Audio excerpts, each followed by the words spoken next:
तो आज हम एक ऐसे राजनीतिक भूचाल का विश्लेषण करने जा रहे हैं जिसने भारतीय राजनीति की दिशा ही बदल कर रख दी। जी हां, हम बात कर रहे हैं 2026 के पश्चिम बंगाल विधानसभा चुनाव की। एक ऐसा चुनाव जिसने पूरे 15 साल से सत्ता में काबिज सरकार को उखाड़ फेंका। इसे सिर्फ एक चुनाव कहना गलत होगा, ये असल में रणनीतियों और एक बेहद कड़े राजनीतिक संघर्ष की कहानी है, जिसे कई लोग भगवा सूर्योदय के नाम से बुला रहे हैं। चलिए समझते हैं कि आखिर ये सब हुआ कैसे। अब इस स्लाइड के बारे में जो बात सबसे दिलचस्प है वो है ये आंकड़ा 92.93%। सच मानिए ये कोई मामूली नंबर नहीं है, ये राज्य के इतिहास का एक रिकॉर्ड तोड़ मतदान प्रतिशत है। इतनी भारी संख्या में लोगों का घरों से निकलकर वोट डालना ही ये साफ कर देता है कि इस लोकतांत्रिक घटना का पैमाना कितना विशाल था। राज्य का बच्चा बच्चा इस चुनाव से गहराई से जुड़ा हुआ था। इस विश्लेषण में हम इस पूरी कहानी को 5 मुख्य पड़ावों में समझेंगे। सबसे पहले बात करेंगे जायंट स्लेयर के उदय की, फिर वो मुद्दे जिन्होंने इस अभियान को आकार दिया, उसके बाद वोटिंग प्रतिशत और जनसांख्यिकीय बदलावों को देखेंगे, फिर मतदान के चरण और आखिर में फाइनल नतीजे। तो चलिए इसमें गहराई से गोता लगाते हैं। भाग 1, जायंट स्लेयर का उदय यानी शुभेंदु अधिकारी का राजनीतिक सफर।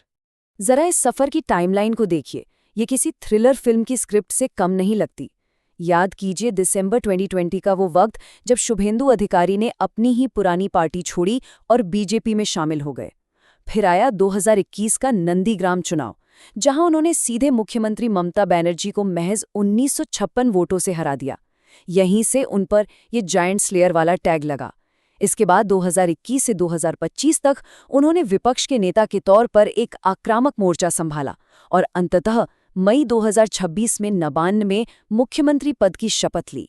एक बेहद लंबी और सोची समझी रणनीति की जीत। आगे बढ़ते हैं। भाग 2, अभियान को आकार देने वाले वो अहम मुद्दे जिन्होंने इस तीखी बयानबाजी की लड़ाई की नींव रखी। यहाँ एक बहुत बड़ा विवाद था। स्पेशल इंटेंसिव रिवीजन यानी SIR प्रोग्राम के तहत वोटर लिस्ट से नामों का कटना। दोनों ही पक्षों के दावे बिल्कुल अलग थे। तृणमूल कांग्रेस यानी AITC का कड़ा तर्क था कि इस प्रोसेस से असली और वैध वोटर अपने हक से वंचित हो जाएंगे। वहीं दूसरी तरफ बीजेपी का साफ कहना था कि फर्जी वोटरों और अवैध प्रवासियों को लिस्ट से हटाना एक बेहद जरूरी कदम है। ये पूरा मुद्दा चुनाव के दौरान सबसे बड़ी बहस का केंद्र बना रहा। अब देखिए, ये चुनाव सिर्फ किसी एक मुद्दे पर नहीं लड़ा गया था, कई सारी चीजें एक साथ चल रही थीं। बीजेपी ने जहां CAA लागू करने को बड़ा मुद्दा बनाया, वहीं स्कूल भर्ती घोटाले के आरोपों ने लोगों का ध्यान खूब खींचा। इसके साथ ही कोलकाता अस्पताल मामले के बाद महिला सुरक्षा की चिंताएं चरम पर थीं। और तो और घुसपैठ और सीमा सुरक्षा को लेकर जो जनसांख्यिकीय चिंताएं थीं, उन्होंने पहचान की राजनीति को एक अलग ही स्तर पर पहुंचा दिया। दोनों ही पार्टियों ने इन मुद्दों के जरिए जनता को अपने पाले में करने की पूरी कोशिश की। चलिए अब इन सब बातों को थोड़ा नंबरों के चश्मे से देखते हैं। भाग 3, मतदान प्रतिशत और जनसांख्यिकीय बदलाव। 11.88%। चुनाव आयोग के आंकड़ों के मुताबिक अक्टूबर 2025 से जो रिवीजन शुरू हुआ, उसमें कुल वोटरों की संख्या में इतनी बड़ी गिरावट आई। सीधे शब्दों में कहें तो करीब 91 लाख से ज्यादा नाम वोटर लिस्ट से हट गए। एक झटके में मतदाताओं की संख्या का इस तरह सिकुड़ना अपने आप में एक बहुत बड़ी घटना थी। अब यहाँ एक बड़ा दिलचस्प विरोधाभास आता है। सोचिए जरा, एक तरफ वोटर लिस्ट सिकुड़कर छोटी हो गई, लेकिन दूसरी तरफ 2021 के मुकाबले इस बार 34 लाख अतिरिक्त वोट डाले गए। ये कैसे हुआ? इसका सीधा मतलब है कि चुनाव को लेकर लोगों का जुड़ाव और ध्रुवीकरण अपने एकदम चरम पर था। सवाल ये उठता है कि ये 34 लाख एक्स्ट्रा वोट गए कहाँ? क्या ये व्यवस्था के खिलाफ एक लहर थी या फिर सत्ता को बचाने का आखिरी प्रयास? अब नजर डालते हैं इसकी लॉजिस्टिक्स पर। भाग 4, मतदान के चरण और इस पूरे चुनाव की कार्यप्रणाली। मोटे तौर पर ये पूरी चुनाव प्रक्रिया 2 बड़े चरणों में सिमट गई थी। पहला चरण 23 अप्रैल को हुआ और उसके बाद 29 अप्रैल को मुख्य मतदान पूरा हुआ। सुरक्षा व्यवस्था इतनी चाक-चौबंद थी कि पूरे राज्य में 3.5 लाख से ज्यादा सुरक्षाकर्मी तैनात थे। हालांकि भारी सुरक्षा के बावजूद कुछ जगहों से तनाव की खबरें आईं।